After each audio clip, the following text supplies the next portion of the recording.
They thought parking on my land without permission was no big deal, until I legally auctioned off every single one of their cars at a public sale. What would you do if your neighbors treated your property like a free parking lot, and your HOA encouraged it? Welcome to the channel.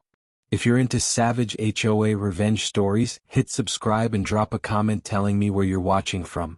My name's Evan, and for the past 5 years, I've lived on a quiet 3-acre parcel at the edge of Pinebrook Hollow, a supposedly peaceful suburban community just outside city limits.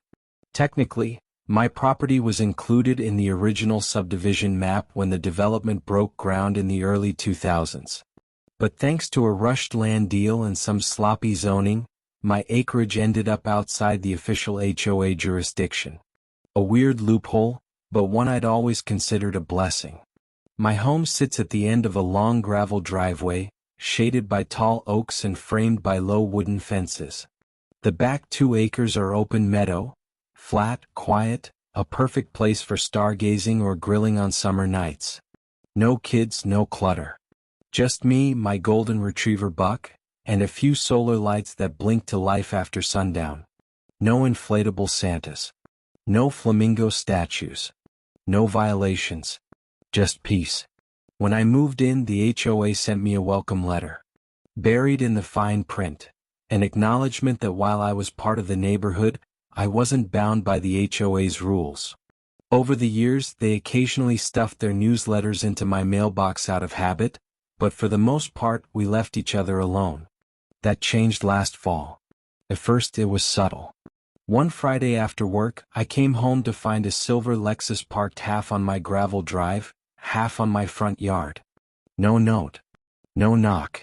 Just a business card on the dash. Charles Greer, HOA Vice President. Strange, but maybe he got lost. I let it go.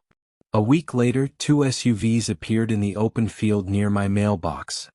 A man in a Pinebrook logo polo waved as I pulled in. Overflow parking, he said, grinning. Board meeting slammed. He walked off before I could respond. No signs. No phone call. No request. Just an assumption. My land was theirs for the taking. I didn't confront anyone. Not yet. Maybe it was a one-off. I didn't want to be that neighbor. Then came the harvest fair. The HOA's annual fall celebration. Hayrides, food trucks, vendors. They closed the main circle and brought in bounce houses and speakers. No problem. I even thought it was a nice gesture for the community. But that morning, I woke to the sound of tires crunching down my driveway. When I looked out, I saw a convoy of vehicles, SUVs, minivans, sedans, streaming in like they were arriving at a concert venue. They turned off into my back field. Row by row. Directed by adults in pastel cardigans and HOA polos like they were managing a wedding. I threw on a sweatshirt and walked out onto the porch. "Hey!" I shouted. A woman with a clipboard turned and smiled. "Oh, don't worry, you're not in trouble," she said sweetly. "We're just using the lot for overflow. The circle's full for the harvest fair." "This isn't a lot," I said, pointing to the ground. "It's my property." She hesitated, checked her clipboard, then gave me a tight smile. "You're Evan, right? 7821 Ridgeview?" I nodded. "Right. So you're technically non-compliant. Not part of the HOA, but still part of Pinebrook Hollow. The board voted to use the space just for today. We figured you'd be okay with it." I wanted to say something. To set the record straight. But more cars were pulling in and she had already turned back to her clipboard. That night, when the last car left, I walked the field. 39 separate tire tracks. 2 empty beer bottles. A stone marker I'd placed near the woods, knocked over. A patch of torn-up grass from a careless 3-point turn. It didn't stop there. Next came a baby shower. Then the winter social. Then the spring HOA elections. Then the neighborhood yard sale. Each time my property, my land, was treated like Pinebrook's private overflow lot. Never a request. Never a thank you. No compensation. Just this entitled assumption that it was available. I put up signs, private property, no parking. They disappeared. They were used to the convenience, and I had allowed it to go on too long. What started as the quiet edge of a suburban neighborhood had become contested territory. They no longer saw it as mine. I had become their unofficial parking garage, and I was done being quiet about it. One crisp Saturday morning in early spring, I stepped outside with a mug of coffee and buck at my heels. The birds were chirping, the sky was soft blue, and for a brief second, it felt like peace had returned. Until I reached the end of the porch, and saw the parking lot forming on my property. At least 10 vehicles already there. SUVs, minivans, a beat-up Camry, and even a white Tesla, its windows proudly sporting Pinebrook Hollow decals. This time I wasn't just annoyed. I was prepared. And what happened next would be talked about in this neighborhood for years. The cars were lined up across the front half of my meadow, their tires carving deep, uneven paths into the damp earth from the previous night's rain. The grass was chewed up in ruts, soggy and scarred, but that wasn't what stopped me cold. What made me nearly drop my coffee mug was the sign. It was a crooked homemade A-frame jammed into the gravel at the edge of my driveway. A warped piece of cardboard, scrawled with thick black marker. Overflow parking, event at 108 Holloway. Thanks for understanding. And underneath that, in smaller letters, private property of Evan. Temporary use permitted. I froze. I hadn't written that. I would never write something like that. It took a few seconds for the disbelief to wear off, replaced by a sharp, rising pulse of anger. Someone had forged my name, publicly, and used it to give a bunch of strangers free rein to tear up my land.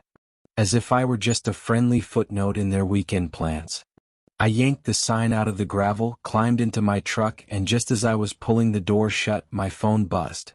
A Facebook notification. Neighborhood group update. A post from someone named Diane R. Huge thanks to everyone who made my daughter's bridal shower so beautiful today. Extra special shout out to Evan from Ridgeview for letting us borrow his extra space for parking. Lifesaver. I stared at the screen. 52 likes. 9 heart emojis. Comments like, he's always so generous. We should nominate him for a community award. Generous? I didn't even know there was a bridal shower happening today. I followed the pastel balloon trail down the street, the distant hum of acoustic music drawing me to 108 Holloway. The driveway was decked out with folding chairs, hanging flower garlands, cupcakes, and glittery mason jars. It looked like a Pinterest board exploded. I recognized half the faces, HOA board members, a couple of local realtors, and there, front and center, was Charles Greer, the HOA vice president, holding a mimosa and laughing like he owned the place. I walked straight up to him and held out the sign like it was evidence in a criminal case. You want to tell me who wrote this? I asked. Charles blinked, caught off guard. Oh, hey Evan. We just borrowed the lot for a few hours. You weren't using it. That's not what I asked. My voice was calm but sharp. Who wrote this and said I gave permission? He didn't even flinch. Diane said it was fine.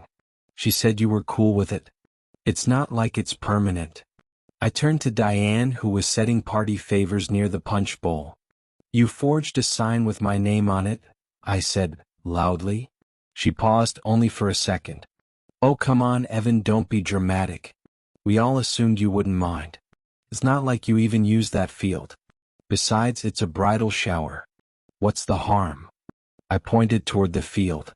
You mean besides the destroyed grass, the tire ruts, the fact that you're trespassing and that you lied? The tone shifted. A few people lowered their glasses. A kid dropped a cookie. Charles raised both hands like he was trying to calm a hostage negotiation. Okay, let's take a breath. No need for drama. It's just a misunderstanding. The board figured you'd be fine with it, especially since you're not technically under HOA jurisdiction. Exactly, I said. I'm not part of the HOA. That means you don't get to vote on my property. You don't get to use it.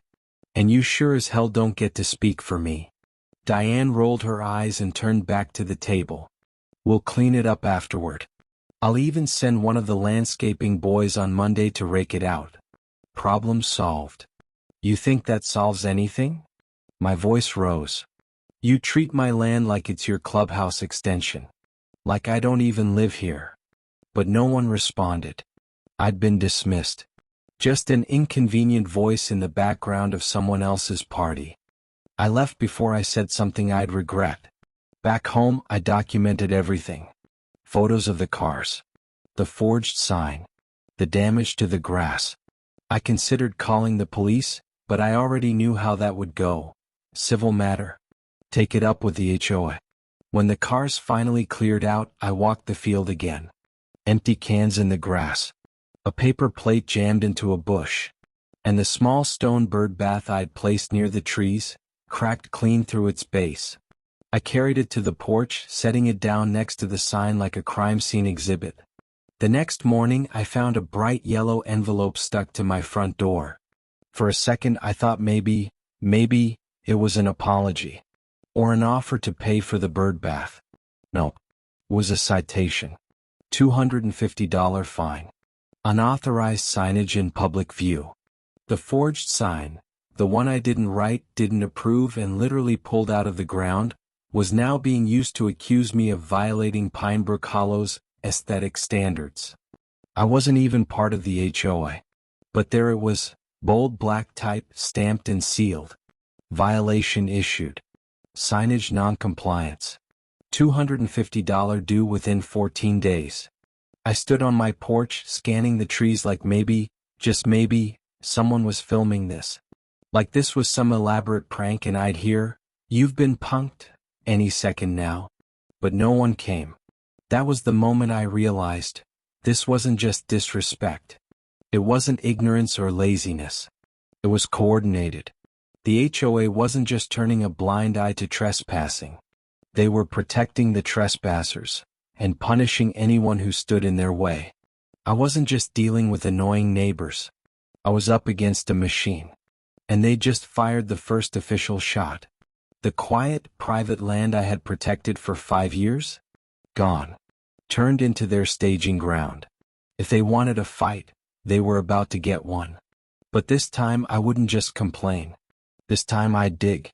And what I was about to uncover would turn every smug little citation into the beginning of the end. It was just a simple chain. Nothing threatening. A small padlock and a polite sign. Please do not enter. Private drive.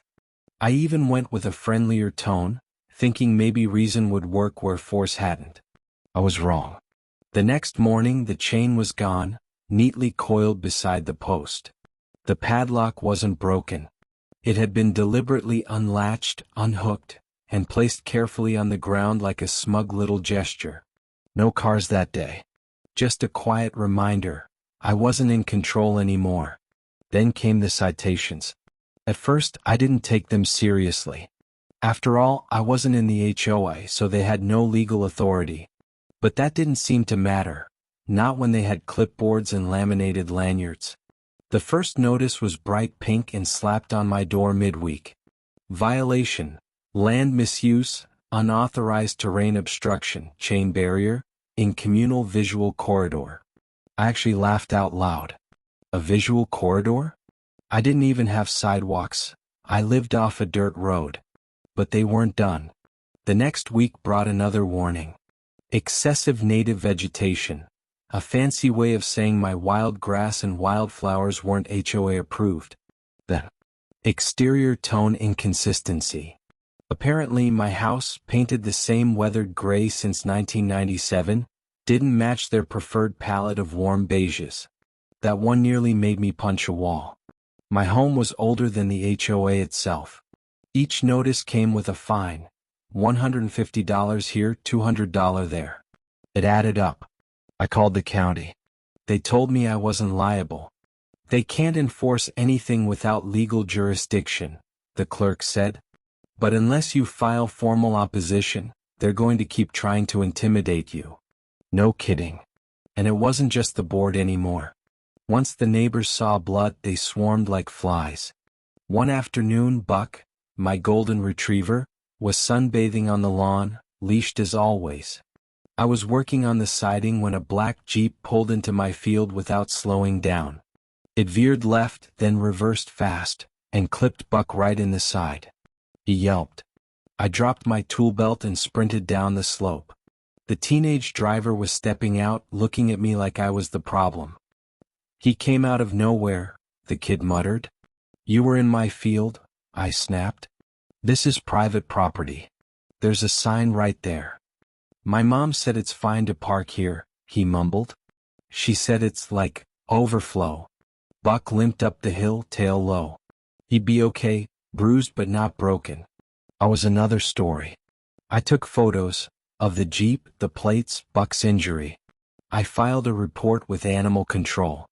I even emailed the HOA board and copied the county sheriff, demanding to know which parent told a teenager to park on my land. I didn't get a reply. But I did get another citation 3 days later. Improper animal handling, animal not secured during community event, Pinebrook Kids Carnival. The carnival wasn't even on my street. That's when I knew, without a doubt, that someone on the board had made it personal. And then came the final straw, the sprinklers. I'd installed that irrigation system myself years ago. Underground PVC lines, pop-up heads spaced through the field. Nothing fancy, just enough to keep the wildflowers alive during dry weeks. One Monday I ran the system. Nothing happened. No water. No sound. I checked the valve. The timer. Still nothing. When I opened the utility box near the shed, I found the problem. The manifold had been tampered with. The main pipe was cracked. Clean, deliberate breaks, not pressure bursts. One of the sprinkler heads had been ripped out entirely and thrown into the bushes. No animal could have done that. This was sabotage. There was no note. No warning. Just silence. A dead sprinkler system that would cost hundreds to repair.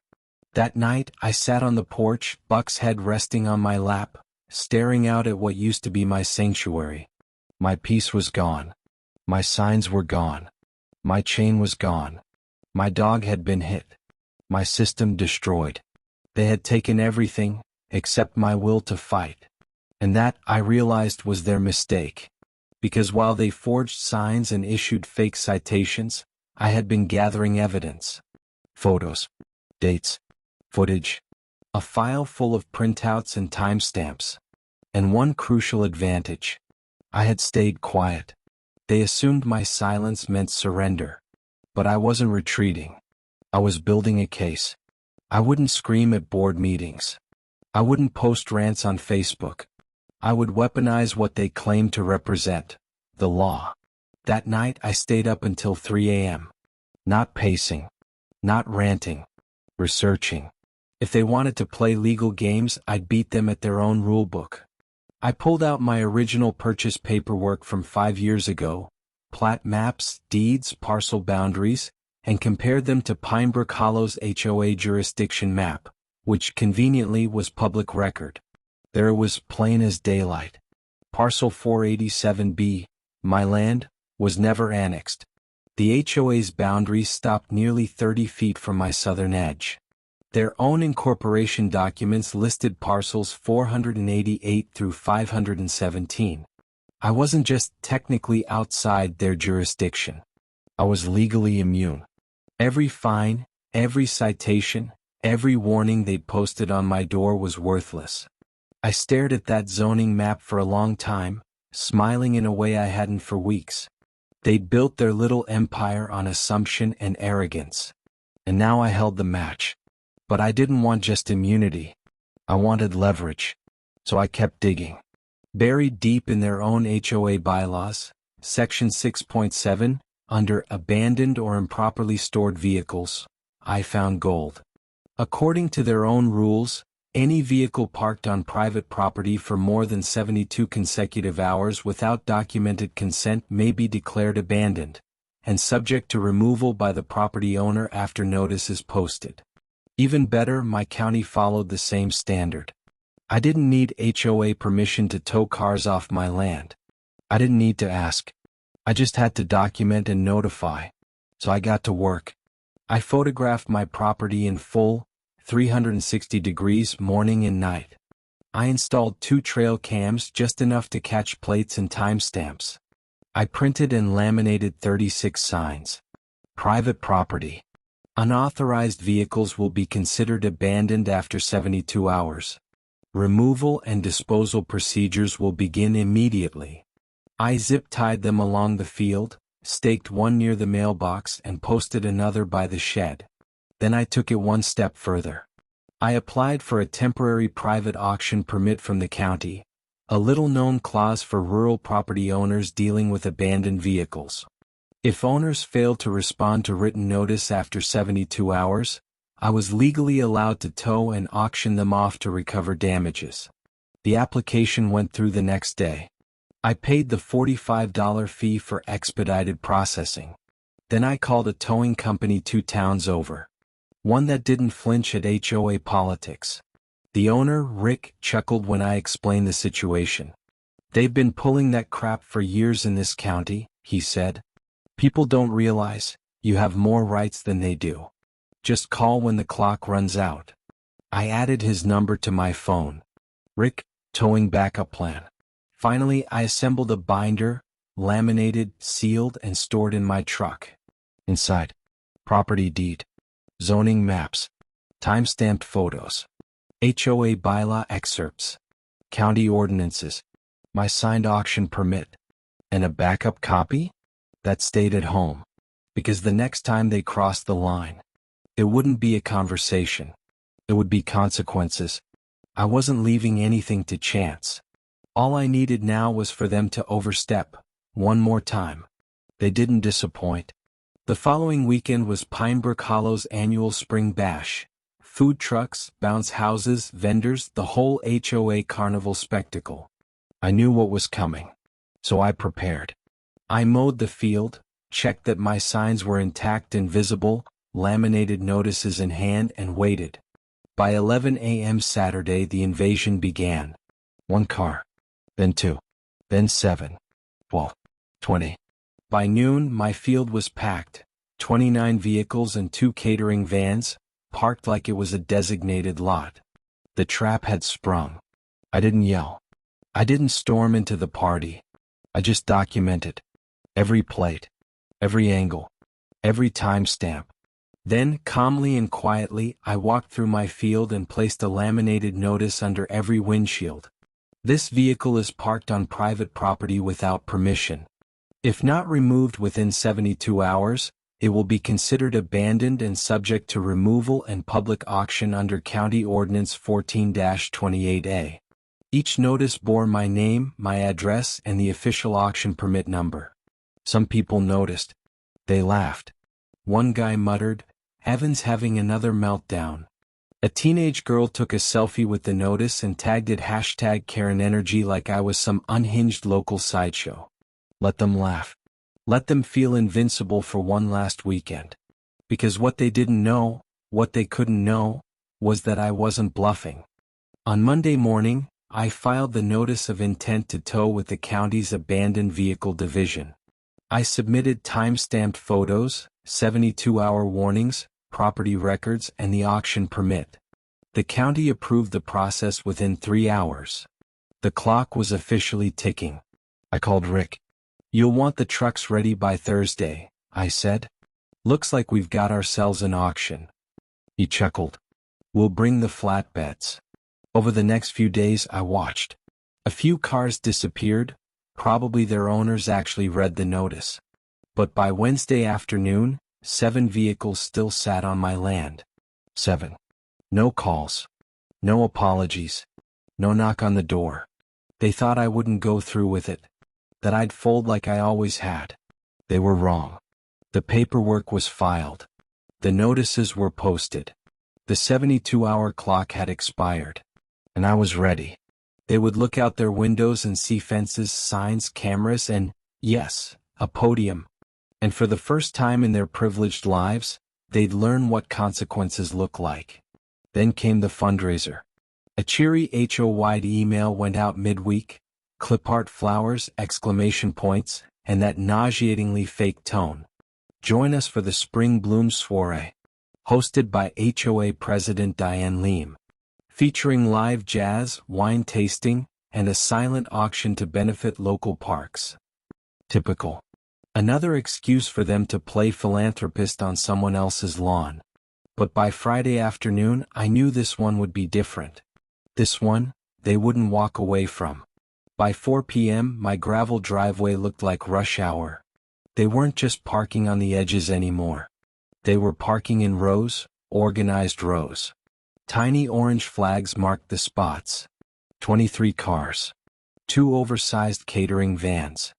A woman in a flowing dress stood midfield with a fluorescent wand, directing traffic like this was a concert venue. No one knocked. No one asked. No one even looked in my direction. And then I saw her, Diane.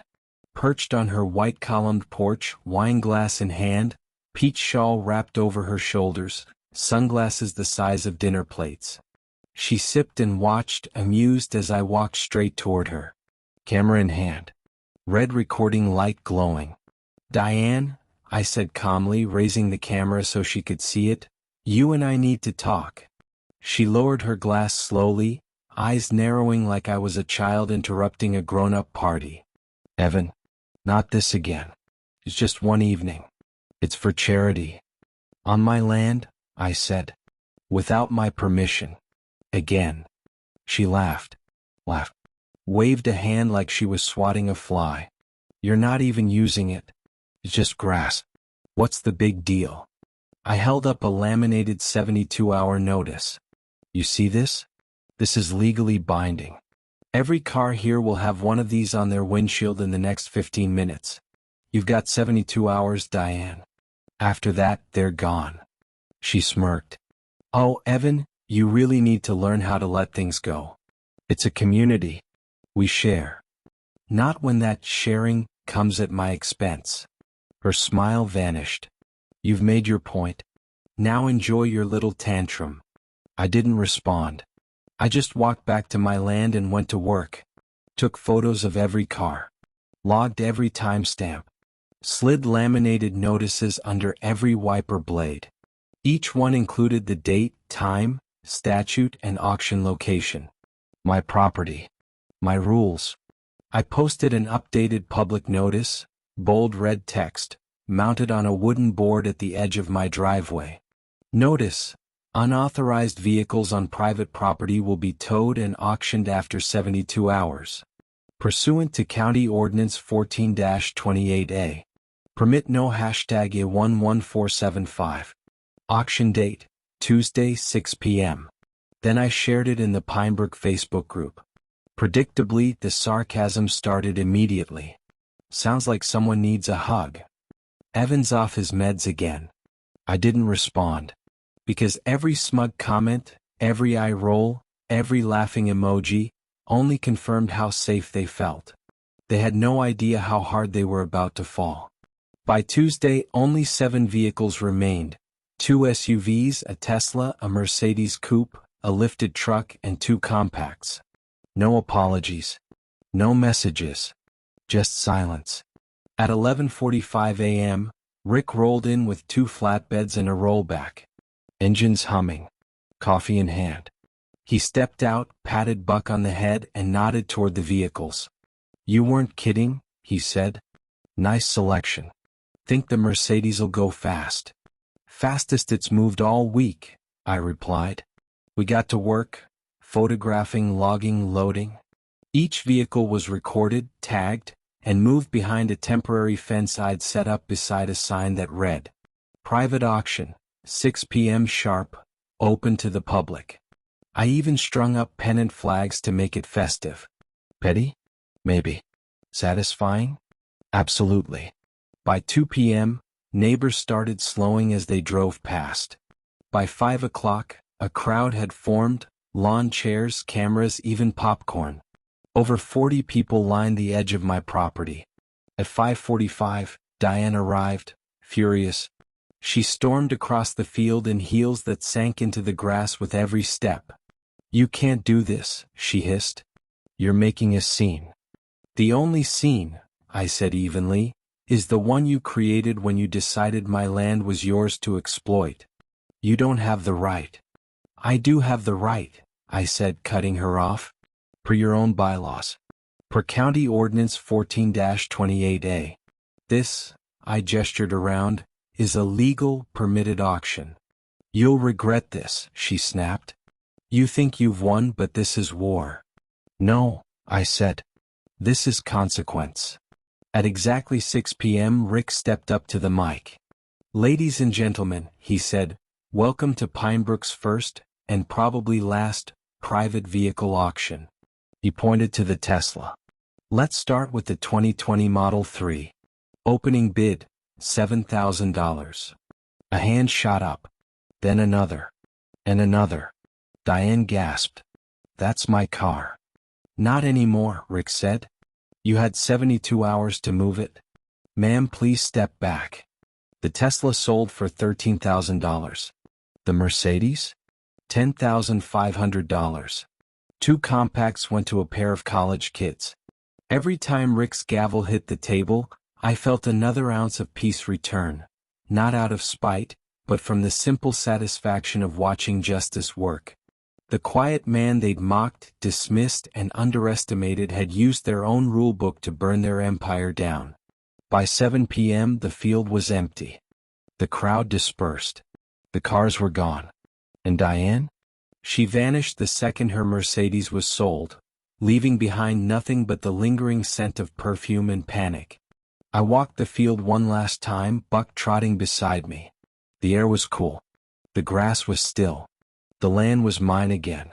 And this time they knew I felt steady, truly steady, for the first time in months. Like the ground under my feet had finally stopped shifting. I had done it. I'd protected my land, legally, publicly, and irrefutably. They couldn't find me. They couldn't spin it. They couldn't pretend it didn't happen. Their fatal mistake wasn't parking on my property. It was assuming I'd never fight back. They underestimated me. They underestimated the law. Now the entire neighborhood knew how dangerous that kind of arrogance could be. The fallout began before the auction even ended. The moment the first car was loaded onto the flatbed and the auctioneer's gavel cracked through the air, it was like someone dropped a bomb on Pinebrook Hollow. But instead of fire and smoke, it was panic, denial, and finger-pointing. By the time the fourth car rolled off the lot, the HOA board was in full damage control mode. Board member Marvin Briggs was the first to show up, sweat soaking through his shirt as he awkwardly jogged down my driveway, red-faced and wheezing. "You can't do this, Evan," he barked, waving toward the auction like I'd set up an illegal chop shop. "This is HOA business. These are our members' vehicles." "Wrong," I said, calm as ever, motioning to the folder I'd carried under my arm all week. "These are abandoned vehicles on private property. And they're being removed according to both county law and your own bylaws. You know, the ones you only enforce when it benefits you." He blinked, stunned. "This is a legal nightmare. You're going to get sued." "Maybe," I shrugged. "But I won't be the one losing." Before he could respond, 2 more board members showed up, Ken the secretary and Russell the treasurer, both glued to their phones, murmuring phrases like emergency injunction and asset recovery. I heard one say, "Can we call the sheriff?" "You don't have to," I said loud enough for everyone to hear. "He's already on his way." Right on cue, a black and white cruiser pulled into the driveway, tires crunching on gravel. Out stepped Sheriff O'Grady, a big man with the kind of quiet authority that could silence a riot just by adjusting his belt. He took one look at the scene, cars lined up, flags flapping in the breeze, neighbors crowding the edge of the field, and then turned to me. "Evan," he said, tipping his hat. "You got everything ready for me?" "All right here, Sheriff," I said, handing him the folder. Inside, a copy of my deed, the auction permit, time-stamped photos of each car with 72-hour notices clearly posted, trail cam footage, a copy of the HOA's own bylaw allowing vehicle removal, and the corresponding county statute. He took his time flipping through it. The board huddled like students caught cheating on an exam. Finally, the sheriff snapped the folder shut. "Everything looks in order," he said. You gave notice, documented every step, and this property, he pointed to the ground, ain't under HOA jurisdiction. Which means they don't get to decide what happens on it. Ken went pale. Russell looked nauseous. Marvin muttered something and started inching backward toward the road like he could disappear into the shrubs. Unless someone wants to press false trespassing charges, Sheriff Grady added, I suggest you let the man run his auction in peace. After that, everything went smoother than I'd dared hope. The Tesla went for $13,000. The Mercedes coupe? $10,500. Even the beat-up SUV fetched $5,000 from a mechanic who knew a guy. But the real win wasn't the money. It was the message. Each sale was followed by silence. Gasp. Glances exchanged across the lawn. Whispers behind hands. The same neighbors who once ignored my complaints, who watched from their porches with amusement or apathy, were now witnessing something else entirely. A reckoning. When the gavel dropped on the last vehicle, the mood had shifted. I wasn't the cranky loner anymore. I was the guy who made the board bleed. And suddenly people wanted to talk. In the days that followed, the story exploded.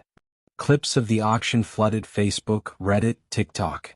One video, titled, HOA Karen Gets Schooled at Her Own Game, hit 200,000 views in 3 days. A local news crew showed up for a segment called, Know Your Property Rights. Emails poured in from strangers, residents fed up with their own HOAs, asking how I'd done it. But behind the meme-worthy headlines and social media storm, something more serious was unraveling. The auction had drawn the county's attention. People started digging. Questions started spreading. Fueled by public interest, a few residents formally requested an audit of Pinebrook Hollow's finances. And what they found? Pure gasoline on a burning fire. Thousands in landscaping fees with no receipts. Emergency charges billed to homeowners for services never rendered. Vendor contracts awarded to relatives of board members. A cozy little empire of petty corruption hiding behind the mask of community standards. I watched it unfold from the front row. And within 2 weeks, Diane, the same Diane who once waved me off like a gnat, was under investigation by the county ethics board. She resigned via email, blaming harassment from hostile elements. Marvin followed. Then Karen. Then Russell. 4 of 7 board members, gone in 3 weeks. The remaining 3 tried to keep things afloat.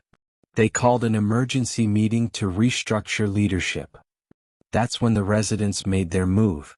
The petition to dissolve the board had enough signatures, and during that meeting, held in the same community hall where I'd once been publicly dismissed, residents voted unanimously to appoint a temporary board until full elections could be held.